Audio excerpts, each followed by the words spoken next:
This is Getting By Better, the daily update that pays off. Welcome back. As we check back in on our question of the day, we asked you, when prices go up and money gets tight, how much do you talk about your finances with your family or maybe even your friends? Most of you said a little bit, and some of you said openly.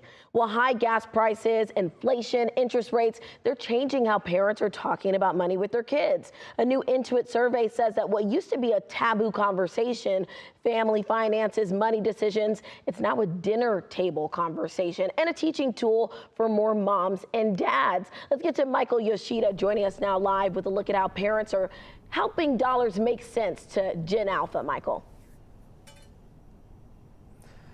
Yeah, from wishing their parents had told them more or maybe wanting their own kids to avoid some of the money mistakes they had made, this new Intuit survey showing that a growing number of American families using the current economic situation as a teaching tool and an opportunity for them to be more transparent about their financial decisions.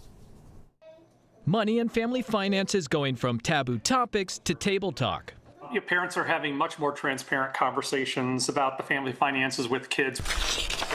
Intuit's Dave Zasada says in a recent survey, 81% of U.S. parents reported current financial stresses made them realize how important it is to teach their kids about money, with 79% saying they are more transparent than their parents were with them, and 71% wanting their kids to avoid mistakes they made. They're finding just everyday real-world examples that they can use to start conversations. That could be as simple as we're going to the grocery store and we need to talk about wants and needs. The shift happening as a new generation is entering the conversation. Gen Alpha is influencing billions in household spending today.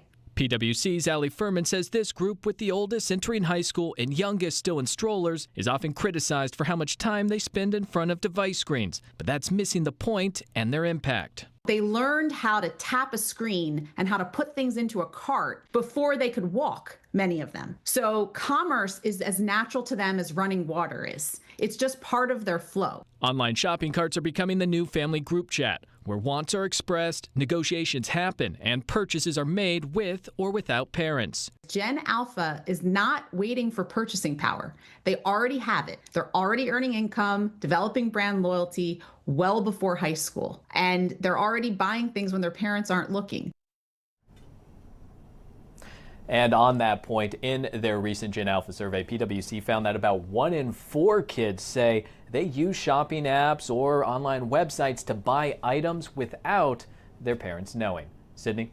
Now, Michael, what are a couple of the ways that parents right now are using the current economy to have some of these conversations with their kids and, of course, to teach them those all-important financial lessons?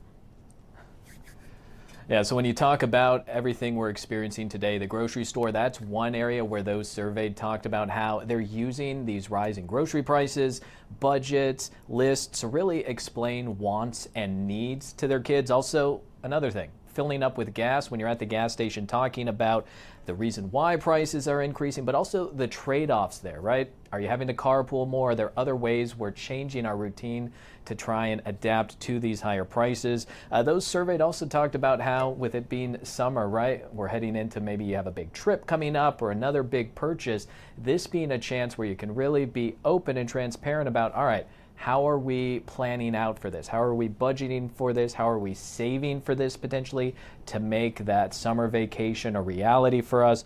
Also, we're right at the end of tax season. Those we spoke with say this is a great chance, especially for those kids who may be a little older, to talk through the process, really walk them through why taxes are important, how they need to be done, and really start building that financial literacy, that understanding, especially, as you heard in that piece, with younger kids now being so easy to swipe, to click something and buy something, making sure they understand the full implications of those purchases, of that money, and again, take that understanding and turn it into actual capabilities so that when they do graduate, when they do leave the house, they have some good financial skills for the rest of their life.